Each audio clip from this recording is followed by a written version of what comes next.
Sobat Sport, senang sekali hari ini Sekar bisa berjumpa lagi dan membersamai Sobat Sport semuanya. Tentunya hanya di program Sportholic, Ignite the Spirit of Sport.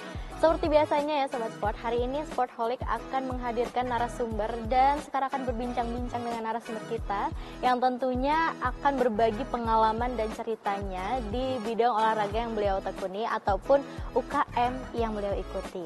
Mungkin daripada penasaran gitu kan, langsung aja kita kenalan sama narasumber kita hari ini. Halo Kak, boleh dong kenalan dulu sama Sobat Sport, namanya siapa, dari jurusan apa? Jadi halo semuanya, aku Julietera Arifinda Fioni Hartono, bisa dipanggil Vio. Aku dari jurusan Desain Grafis Fakultas Vokasi, angkatan 2022. Oke, Kak Vio ya. Kak Vio, gimana kabarnya hari ini? Alhamdulillah baik. Kesibukannya akhir-akhir ini apa? Karena sekarang kan udah akhir semester nih Kak, jadi aku lagi sibuk buat project-project UAS kebetulan. Terus di jurusanku sendiri juga lagi ada exhibition ini, gitu. Iya. Terus di UKM sendiri pun aku kan juga sebagai pengurus, jadi sebentar lagi juga akhir masa jabatan, itu masih mempersiapkan juga sih. Oke, luar biasa, lumayan padat ya Iya, akhir-akhir cukup semester banget. kayak gini Iya. ya. Oke, tapi tadi Kak Vio sempat nyebutin nih UKM, jadi pengurus di UKM, dan Kak Vio juga udah pakai seragamnya betul. gitu ya. Boleh dong dikasih tahu ke Sobat Sport, ikut UKM apa sih dan menekuni olahraga apa? Oke, jadi aku itu menekuni olahraga bela diri cabang olahraga pencaksilat. Nah, kebetulan aku berada di perguruan Perisai Diri, Platnas Indonesia Perisai Diri itu yang ada di UB dan termasuk di UKM di Universitas Brawijaya ini. Oke, berarti bisa dibilang Kak Vio ini menekuninya olahraga cabang olahraga pencaksilat, Iya. Perisai Diri Iya, gitu bela diri, ya. iya. Oke, boleh dong diceritain awal mulanya, maksudnya cerita awalnya gimana sih sampai akhirnya Kak Vio tuh bisa sampai sekarang gitu ya menekuni olahraga ini. Jadi itu aku sebenarnya ikut bela diri ini bukan dari kecil Kak. Ya, aku baru masuk di Perisai Diri ini kelas 10 atau kelas 1 SMA. Ya, jadi nggak yang dari kecil gitu. Terus sampai kemudian aku lulus, terus di UB ini kebetulan Perisai Dirinya bagus. Ya, aku lihat di sosmednya itu banyak ikut lomba gitu. Jadi aku mau lanjutin deh di Perisai Diri UB ini gitu. Akhirnya aku masuklah di Perisai Diri UB ini sampai sekarang gitu. Oh, luar biasa. Berarti berapa tahun ya? Sekitar 5 5 tahun tahun mungkin. ya, Iya, sudah jalan 5 5 tahun Iya. ya, luar biasa. Apa sih yang bikin Kak Vio nih tertarik gitu? Maksudnya banyak banget ya cabang olahraga yang bisa kita pilih gitu kan. Tapi apa sih yang akhirnya bikin Kak Vio, oh kayaknya aku bakal milih buat menekuni bela diri khususnya di Perisai Diri ini nih? Kebetulan aku dari dulu itu pingin banget ikut bela diri, ya. Terus dari orang tua pun juga dibolehin gitu. Akhirnya baru kesempatan itu waktu kelas 1 SMA itu ada kenalan dari ayah, itu pengajar di Perisai Diri di cabangku di kotaku sendiri. Gitu. Jadi aku akhirnya ikutlah latihan di Perisai Diri itu. Terus aku ngerasa nyaman aja gitu. Karena teknik dan gerakannya itu juga pas di aku gitu, aku ngerasanya. Terus akhirnya aku Lanjut ini sampai sampai ya. sekarang gitu. Apa yang bikin Kak Vio tertarik sama olahraga bela diri gitu dibandingkan dengan olahraga lainnya kayak mungkin basket, renang atau yang lain gitu? Pertama-tama karena aku ngerasakan aku perempuan nih Kak. Jadi aku perlu sesuatu yang bisa menamengi diriku sendiri gitu. Terus aku lihat bela diri itu kan juga keren banget gitu. Jadi itu sih motivasiku ikut bela diri ini gitu. Oh, luar biasa. Jadi juga untuk apa ya, melindungi diri gitu ya. Oke, kalau misalkan ditanya tentang dukungan gitu dari orang-orang sekitar, mungkin dari keluarga, terus juga teman-teman, itu gimana ketika Kak Vio menekuni olahraga ini? Kebetulan karena aku sendiri kan juga ditawarin ayahku, jadi sama ayah dan ibuku tuh support banget aku ikut ini asalkan aku enjoy juga ngelakuinnya gitu. Nggak terpaksa ya? Iya, alhamdulillah kedua orang tua aku juga support. Terus karena aku juga ada adik, jadi adikku malah juga ikut bela diri ini kebetulan. Terinfluence sama Iya, kakaknya. betul. Terus dari teman-temanku juga, karena teman-temanku juga yang support gitu sama aku, jadi alhamdulillahnya mereka saling dukung aja sih. Oke, luar biasa. Dari kelas 10 gitu ya, dari kelas 1 SMA sampai sekarang gitu ikut lagi. Boleh nggak cerita, tadi kan Kak Vio bilang ikut awalnya ya karena ditawarin kan Iya. sama orang tuanya Kak Iya. Vio, terus akhirnya kayak ternyata nyaman nih di sini. Apa sih yang bikin titik atau momen yang bikin Kak Vio ngerasa oh aku nyaman di Presiden, aku mau apa kayak nekunin lebih serius lagi kayak gitu. Di samping dukungan itu kan karena di Prisadiri Pencaksilat ini kan juga termasuk cabang olahraga ya Kak, jadi aku ngerasa lebih aktif aja gitu kalau ikut olahraga atau banyak gerak gitu. Jadi aku ngerasanya juga enjoy gitu. Di samping itu di teman-temanku di kota pun atau di Prisadiri UB ini kan juga sangat-sangat banyak yang care gitu sama aku. Jadi itu juga yang bikin nyaman sih. Oke. Kalau yang awal di SMA itu Ya. berarti ikutnya adalah Di luar sekolah sih oh jatuhnya. bukan ekstrakurikuler Ya, gitu ya, bukan, bukan ya. bukan. Kalau di universitas baru di UKM. UKM-nya, ya, Nah betul. gimana? Maksudnya perbedaan apa yang paling kerasa gitu waktu ikut yang UKM? Maksudnya yang ada di dalam tempat belajar Kak Vio sama yang dulu waktu SMA. Jadi karena dulu itu kan aku di kotaku dan di Prisadiri di kotaku sendiri itu kurang besar gitu, kayak terus teman-temannya juga waktu itu banyak anak kecil gitu Kak. Jadi aku ngerasanya itu di fisiknya juga kerasa sih karena porsi latihannya kan sudah beda dari aku dulu sama yang di UB sekarang. Kalau di UB sekarang kan ini temennya kan setara semua nih, jadi porsinya juga porsi kita yang seharusnya kan. Iya. Jadi aku ngerasanya di situ juga Lebih terus sesuai ya. Iya betul. Jadi lebih di iniin sih di push gitu. Maksimal kalau- gitu, lebih Iya, maksimal betul. juga ya. Terus di Prisadiri UB ini kan kebetulan aku juga kenal kategori lomba yang ada di Prisadiri itu waktu di sini, waktu di Prisadiri UB ini. Jadi lebih dikenalin gitu ada cabang apa aja sih di lomba-lomba Prisadiri ini gitu. Itu di sini juga sih. Oke, jadi kerasa juga Iya, ya kerasa perbedaannya banget. cukup signifikan loh Iya ya. betul. Oke, menarik nih tadi pembahasan dan cerita yang udah disampaikan oleh Kak Vio. Nah, pastinya juga Sobat Sport makin penasaran gitu. Sebenarnya gimana sih perjalanan Kak Vio lebih lanjut gitu kan setelah 5 tahun kurang lebih ya menekuni olahraga ini. Tapi nanti kita akan bahas lebih dalam lagi gitu kayak. Tapi kita akan jeda terlebih dahulu. Jadi Sobat Sport jangan kemana-mana, tetap di Sportholic.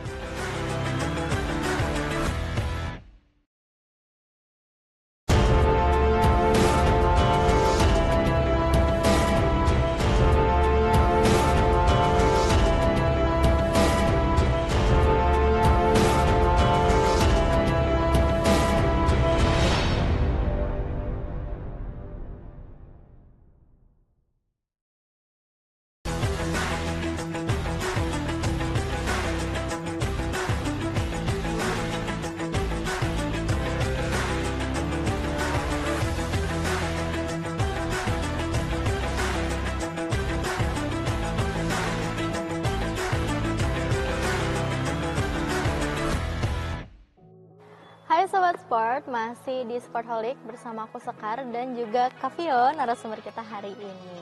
Tadi kita udah kenalan sama Kak Vio, terus juga cerita Kak Vio-nya awal ikut Prisadiri itu kayak gimana, terus juga sempat ngebahas tentang perbedaan yang dirasain gitu ya waktu yang di SMA sama yang di UKM gitu. Nah sekarang pastinya kan dari perjalanan Kak Vio dari SMA sampai sekarang ini kan juga banyak cerita-cerita unik dan menarik pastinya ya, terutama di prestasi. Mungkin boleh dong Kak Vio ceritakan gitu, prestasi apa sih yang paling membanggakan sejauh ini selama Kak Vio ikut Prisadiri? Oke. Jadi kebetulan karena aku difasilitasi buat ikut lomba itu baru di UKM Prisadiri UB ini Kak. Ya dari dulu itu aku kurang ada informasi gitu juga karena keterbatasan pelatih juga kalau di kota aku dulu. Nah terus waktu di Prisadiri UB ini kebetulan kan banyak info-info lomba itu. Terus aku selama jadi maba sampai sekarang itu baru ikut 2 kategori lomba, 2 lomba gitu. Iya. Tapi di satu lomba ini tuh turun 3 nomor gitu, 2 sampai 3 nomor perlombaan gitu. Jadi nggak cuma satu doang gitu. Buat mungkin yang paling berkesan itu di lomba pertamaku sih Kak. Kenapa tuh? Boleh diceritakan? Jadi di lomba pertamaku ini kan waktu aku semester 3 kalau nggak salah di tahun lalu itu namanya kejuaraan nasional Perti itu di Bandung. Ya, itu langsung kayak tingkatannya itu nasional gitu loh. Padahal masih pertama ya? Iya betul. Itu pressure banget sih juga. Iya. Tapi itu yang menurutku paling aku inget-inget gitu, karena alhamdulillah di kejuaraan itu pun aku kan turunnya itu yang kategori kerapian teknik dan itu bergu. Alhamdulillah reguku tuh dapat juara 1. Wah, tingkat nasional. Iya. Di kejuaraan pertamanya Kavio. Iya, gitu. Luar biasa. Terus yang 2 nomor lain? 2 nomor lain itu yang satunya belum dapat, belum rezekinya, yang satunya itu finalis. Ya, jadi masuk ke finalis gitu. Oke, luar biasa. Bahkan di kejuaraan pertama aja ternyata udah dapat rezeki yang mungkin gak nyangka ya. Iya, gak nyangka banget sih itu, karena itu pertama kali aku turun di gelanggang juga kan, dilihat orang-orang itu. Jadi ya gitu. Pasti sangat sangat berkesan dan bangga gitu. Iya, alhamdulillahnya. Nah, tapi kalau ditanya tentang cerita di balik itu, maksudnya persiapannya seperti apa sampai akhirnya bisa membawa pulang juara 1 itu gimana sih? Bedanya itu karena kan aku ikut 2. Yang satu itu yang kemarin itu namanya Satria Erlangga. Tapi di tiap perlombaan itu tuh sama sih Kak, trainingnya itu sama. Jadi sekitar 3 bulanan itu, 3 bulan pertama itu ada namanya TC, yaitu training center gitu. Di training center ini itu kita dilatih fisik di 1 bulan pertama itu fisiknya di push dulu, nanti baru di 1 bulan setelah fisik itu ada teknik. Nah, teknik-teknik inilah yang bikin aku turun di lomba mana nih, itu tekniknya harus diperkuat, terus diperbaiki gitu. Itu sih. Oh, jadi nanti menentukan si atlet itu atau playernya bisa turun ke lomba mana ya saat training center itu betul, tadi. Iya. Gitu. Tapi kalau di kejuaraan itu ada beberapa kategori berarti ya? Iya, betul. Itu ada apa aja sih yang dilombakan? Di perisai diri sendiri itu ada 3, ada fight yang pasti, terus perapian teknik, terus di perisai diri itu ada teknik serang hindar. Ya, itu yang jadi ciri khas perisai diri. Oh, ya. Unik. Yang jadi keunikan di perisai diri itu ya ada serang hindarnya gitu. Jadi kebetulan aku masuk di kerapian teknik yang beregu. Kalau kerapian teknik itu kebanyakan kayak beregu gitu Kak. Tapi ada yang individu juga? Ada, namanya solo spell. Ya. Kebetulan aku teknik di beregu ini itu 3 orang. Nah, selama training center ini 3 orang ini kayak harus latihan bareng-bareng gitu. Bangun chemistry juga. Iya, betul. Karena kan di kerapian teknik ini satu gerakan tuh harus sama semua gitu orang-orangnya. Harus serempak ya, juga. Betul, harus serempak gitu. Terus karena kita juga di training center kan waktu masih sibuk-sibuknya kuliah ya. Jadi harus menyesuaikan jadwal satu sama jadwal lainnya gitu. Itu agak susah mungkin ya. Mungkin banyak bentroknya juga kan? Iya, makanya aku sama timku itu sering latihan di luar jam training center gitu. Jadi latihan sendiri gitu. Demi tetap menjaga itu ya. Iya. Kebutuhan latihan tanpa mengganggu kuliah juga. Iya. Luar biasa. Tapi aku tertarik nih ngebahas sedikit yang tentang kategori yang lomba serang hindar. Iya. Boleh dong Kak dijelasin sedikit secara itu kan ciri khasnya dari perisai diri. Iya. Serang hindar itu juga masuk ke kerapian teknik juga sih Kak, karena waktu serang hindar itu kerapian teknik buat menyerangnya itu atau menghindarnya itu juga dilihat gitu. Tapi teknik serang hindar di perisai diri itu lebih ke step-step, kalau menyerang yang baik itu gimana, menghindar yang baik itu gimana gitu. Jadi harus ke depan atau harus ke samping gitu. Itu gimana? Jadi di perisai diri itu diajarkan gitu. Oh gitu, jadi nggak cuma belajar nyerang doang, tapi juga belajar menghindar. Iya, betul. Jadi melindungi diri itu nggak selalu harus dengan nyerang gitu ya. Betul. Kayak luar biasa dan menarik juga ya ternyata. Tapi kalau misalkan tadi kan Kavio juga jelasin gitu kan, yang beregu tetap harus bangun chemistry dan lain sebagainya. Kalau yang individu sendiri, maksudnya terutama di UKM perisai diri UB gitu ya, ada nggak sih teknik latihan khusus gitu kalau mau berangkat lomba atau kejuaraan? Nggak ada teknik latihan khusus sih Kak, karena kan semua yang diajarkan itu yang buat keperluan lomba gitu. Ya, jadi tetap bangun chemistry juga, terus manage waktu juga yang pasti, fisiknya waktu latihan. Jadi karena training center kita 3 bulan, Terus itu 1 bulan pertama tuh fisiknya emang harus benar-benar kuat sih untuk lanjut ke tahap teknik selanjutnya gitu. Oh gitu, berarti mungkin sama aja gitu ya, cuma emang fokusnya di fisik dan persiapan teknik-teknik selanjutnya. Menarik ya Sobat Sport pembahasan hari ini gitu kan, karena tadi kita juga jadi tahu gitu ya tentang lomba-lomba kategori apa aja sih yang ada di perisai diri, terus juga tadi menarik banget pengalaman dari Kavio sendiri di pertandingan pertamanya udah dapat bawa pulang juara 1, itu luar biasa. Oke, kita pasti bakal bahas banyak hal lagi lebih lanjut, tapi setelah jeda yang satu ini ya Kak Fia. Jadi Sobat Sport jangan kemana-mana, tetap di Sportholic.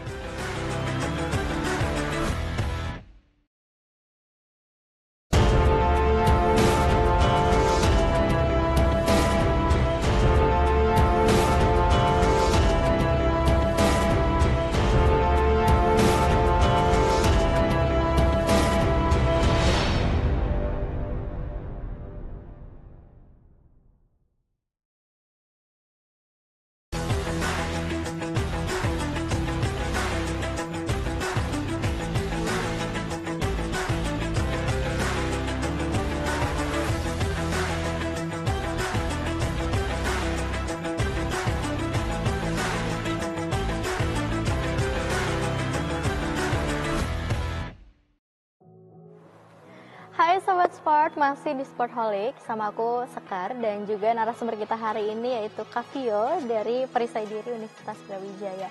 Tadi udah banyak banget yang Kavio ceritakan dan Kavio bagikan gitu kan. Kita juga udah ngobrol banyak gitu ya tentang di awal tadi kenapa Kavio pilih Perisai Diri sampai akhirnya prestasi yang didapat, terus juga sempat menjelaskan juga tentang beberapa kategori lomba yang ada di Perisai Diri gitu. Sampai tadi kita juga sedikit bahas lebih dalam tentang serang hindar ya Kak Fio ya, yang merupakan ciri khas dari perisai diri itu sendiri. Nah sekarang aku mungkin lebih tanya ke Kak Fio pribadinya gitu ya. Kalau dari Kak Fio sendiri ada nggak sih target khusus gitu yang pengen dicapai selama berkarir lah ya bahasa ya di olahraga perisai diri ini? Jadi kebetulan kan di perisai diri ini kan di bawah naungan IPSI ya Kak. Nah, mungkin aku kedepannya itu mungkin pingin belajar teknik-teknik yang ada di IPSI sih gitu. Terus sama lebih banyak ikut lomba lagi sih buat kedepannya aja. Oke, nah untuk mencapai target itu kira-kira kalau saat ini ya Kak Fio ngelihatnya seberapa jauh sih progresnya untuk bisa mencapai itu gitu? Kalau aku pribadi jujur nih mungkin setelah semester ini kan aku abis ini magang. Mungkin magang ini bisa aku sambil fokus ke perisai diri sih Kak, karena kan magangku juga nantinya di Malang juga. Jadi mungkin waktunya lebih banyak gitu. Oke.